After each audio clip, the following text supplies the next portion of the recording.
India के election system को independent और फेयर रखने की जो कॉन्स्टिट्यूशनल इमेजिनेशन थी ना, उसके बीच अब एक बहुत ही एक्सप्लोसिव और पॉलिटिकली लोडेड कंट्रोवर्सी खड़ी हो गई है। इंटरेस्टिंग बात यह है कि एक तरफ सुप्रीम कोर्ट खुद इलेक्शन कमिश्नर्स की अपॉइंटमेंट प्रोसेस पर सुनवाई कर रहा है, लेकिन वहीं दूसरी तरफ वेस्ट बंगाल में इलेक्शन कमीशन के ट्रांसफर ऑर्डर्स ने फेडरलिज्म, न्यूट्रलिटी और कॉन्स्टिट्यूशनल मोरालिटी पर सीरियस सवाल खड़े कर दिए हैं। मतलब एक तरफ सवाल ये है कि इलेक्शन कमिश्नर्स को अपॉइंट कौन करे और किस प्रोसेस से करे, और दूसरी तरफ सवाल ये है कि जब कमिश्नर्स को पावर मिल जाती है तो क्या उन पावर्स का use genuinely free and fair elections के लिए हो रहा है या फिर वो एग्जीक्यूटिव स्टाइल ओवररीच में कन्वर्ट हो रहा है। अभी पूरा मैटर सिर्फ टेक्निकल लीगल इशू नहीं रहा, ये ट्रस्ट का इशू बन चुका है। सबसे पहले सुप्रीम कोर्ट वाली डेवलपमेंट समझते हैं। Hello law lovers and justice seekers, welcome to Law Chakra. हम आपके लिए लेकर आए हैं कुछ बहुत ही exclusive. Introducing Law Chakra prime membership, जो आपको देगा exclusive access like never before. बनिए लॉ चक्रा की प्राइम मेंबर और अनलॉक कीजिए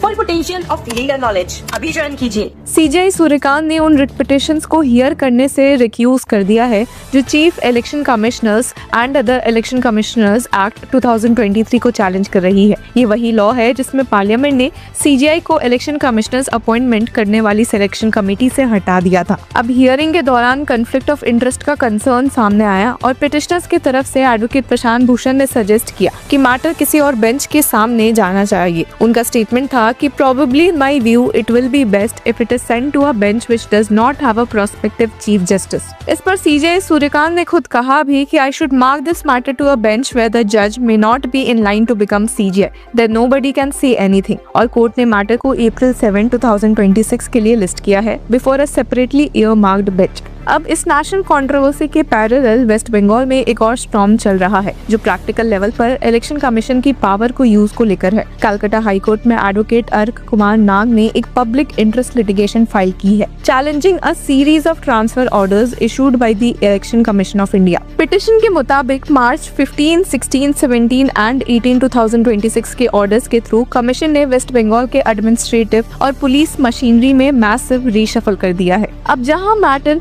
मंडे को उठने की संभावना बताई गई है, वहीं पिटिशनर का केस काफी अग्रेसिव भी है। प्ली कहता है कि ट्रांसफर्स का स्केल एंड टाइमिंग इतना एक्स्ट्राऑर्डिनरी है कि स्टेट की एडमिनिस्ट्रेटिव फ्रेमवर्क का अनप्रेसिडेंटेड डिसमेंटलिंग लगता है, स्पेशली इलेक्शन के ईव पर। आर्गुमेंट ये भी दिया गया कि आर्टिकल 324 के अंदर ईसीआई के पास ब्रॉड पावर जरूर है to ensure free and fair elections, but those powers can not become arbitrary, mala fide और a colourable exercise of power. मतलब सरफेस पर अगर इलेक्शन न्यूट्रलिटी के नाम पर लिया जा रहा हो, लेकिन एक्चुअल इंटेंशन पनिशमेंट, प्रेशर या पॉलिटिकल मैसेजिंग हो, तो कोर्ट को उसको कॉन्स्टिट्यूशनल स्क्रूटनी के अंदर देखना पड़ेगा। अब पिटिशन ने एक और हैवी एलिगेशन भी लगाया है कि जो ट्रांसफर्स हुए हैं वो रिटेलिएटरी इन नेचर है। प्ली का क्लेम है कि elected representatives of West Bengal ने chief election commissioner Gyanesh Kumar के अगेंस्ट इम्पीचमेंट मोशन इनिशिएट किया था और उसके बाद इतना ड्रास्टिक रीशफल हुआ है, तो टाइमिंग खुद सस्पेशन क्रिएट करता है। यानी पिटिशनर का कहना है कि ये न्यूट्रल इलेक्शन मैनेजमेंट नहीं है, malice in law and fact का केस हो सकता है।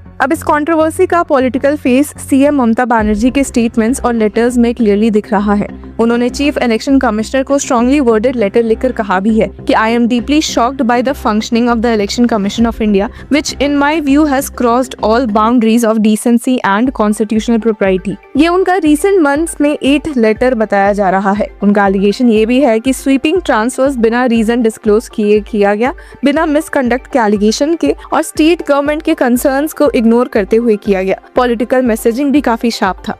एक रैली में उन्होंने ईसीआई और बीजेपी को anti women and anti Bengal तक कहा और स्पेसिफिकली कंप्लेन किया कि चीफ सेक्रेटरी नंदिनी चक्रवर्ती को द आवर ऑफ मिडनाइट पर रिमूव किया गया without consulting the state government. ये रिटोरिक क्लियरली दिखाता है कि बंगाल में इलेक्शन एडमिनिस्ट्रेशन का इशू अब फुल कॉन्स्टिट्यूशनल पॉलिटिकल कन्फ्रंटेशन बन चुका है। लेकिन लॉ इस मामले में क्या कहता है, यही चीज मैटर को और नुआंस्ड बना देती है। अब पोल डेट्स अनाउंस होते ही model code of conduct in force आ जाता है और इलेक्शन पीरियड्स के दौरान काफी ऑफिसर्स इलेक्शन रिलेटेड फंक्शंस के लिए इलेक्शन कमीशन के कंट्रोल में माने जाते हैं। Section 13cc of the representation of the people act 1950 कहता है कि the officers refer to in this part and any other officer और staff employed in connection with the preparation, revision and correction of the electoral rolls for the conduct and all election shall be deemed to be on deputation to the election commission. इसका basic effect ये है कि elections के time DM जैसे officers effectively district election officers बन जाते हैं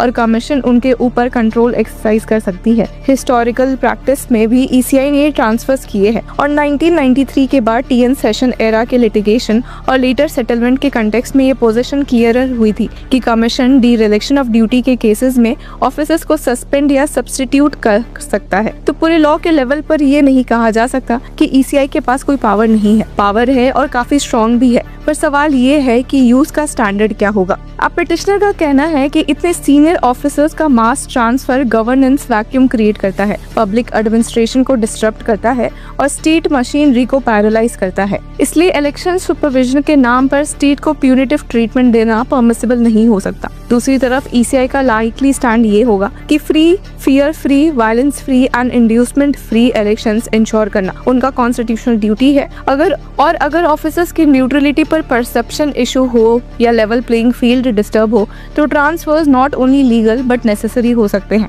अब बंगाल में ट्रांसफर्स ज्यादा हुए तो कमीशन ये भी बोल सकता है कि local conditions demand stronger intervention. तो अब अगर पिक्चर देखे तो ये बहुत ही लेड है। दिल्ली में या रादर सुप्रीम कोर्ट लेवल पर क्वेश्चन है अपॉइंटमेंट प्रोसेस इंडिपेंडेंट है या नहीं। कोलकाता में क्वेश्चन है कि जो इंस्टीट्यूशन अपॉइंट होकर आया है वो अपनी पावर्स कॉन्स्टिट्यूशन लिमिट्स के अंदर एक्सरसाइज कर रहा है या नहीं। एक साइड इंस्टीट्यूशनल डिजाइन, दूसरी साइड इंस्टीट्यूशनल कंडक्ट, और दोनों जगह ही ट्रस्ट की लड़ाई चल रही है। इसीलिए ये सिर्फ इलेक्शन लॉ का स्टोरी नहीं है, ये डेमोक्रेसी के आर्किटेक्चर का स्टोरी है। आने वाले दिनों में कोर्ट्स को ये डिफाइन करना होगा कि इलेक्शन कमीशन की इंडिपेंडेंस का मतलब क्या है और उस इंडिपेंडेंस की कॉन्स्टिट्यूशनल अकाउंटेबिलिटी की लिमिट क्या है। तो व्यूअर्स, इस पूरे मुद्दे पर आपकी क्या राय है? Do let us know in the comment section. Until then keep following law चक्र।